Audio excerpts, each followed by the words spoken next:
মঙ্গলবার পশ্চিমবঙ্গ ছাত্র সমাজের ডাকে নবান্ন অভিযান রয়েছে।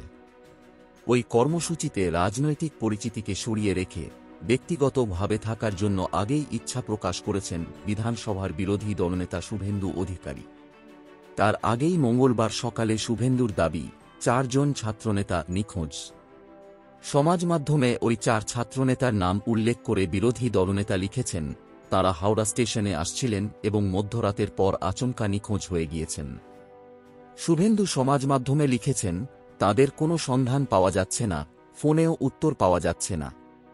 আমরা সন্দেহ করছি পুলিশ তাঁদের গ্রেপ্তার বা আটক করে থাকতে পারে। এরপরই বিরোধী দলনেতার সংযোজন, যদি তাঁদের ওই 4 ছাত্রনেতার কিছু হয়ে যায় তার জন্য দায়ী থাকবে মমতার পুলিশ। মঙ্গলবারের নবান্ন অভিযান ঘিরে কোনো রকম অপ্রীতিকর ঘটনা এড়াতে বাড়তি সতর্কতা নিয়েছে পুলিশ। পরিস্থিতি যাতে নিয়ন্ত্রণের বাইরে না চলে যায় তার জন্য কলকাতা পুলিশের নিয়ন্ত্রণাধীন এলাকায় 6000 পুলিশ কর্মী মোতায়েন থাকছেন। নবান্নের আশপাশের গলির মুখেও বসানো হচ্ছে ব্যারিকেড। সোমবার বিকেলেই হাওড়ার শরৎ সদনে পুলিশ কর্তাদের এক উচ্চ পর্যায়ের জরুরি বৈঠক হয়েছে। সেখানে উপস্থিত ছিলেন রাজ্য ও হাওড়া পুলিশের পদস্থ আধিকারিকেরা। বিরোধী দলনেতা যে আশঙ্কার কথা প্রকাশ করেছেন সে নিয়ে পুলিশের তরফে এখনও পর্যন্ত কিছু জানানো হয়নি।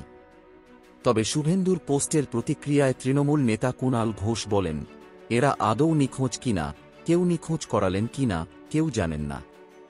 সকাল থেকে উত্তেজনা ছড়াতে এই সব পোস্ট করা হচ্ছে। যারা অনুমতিহীন আন্দোলন এবং আন্দোলনের নামে অশান্তি তৈরির চেষ্টাকে উৎসাহ দিতে চাইছেন, এর সব দায়িত্ব ওদের।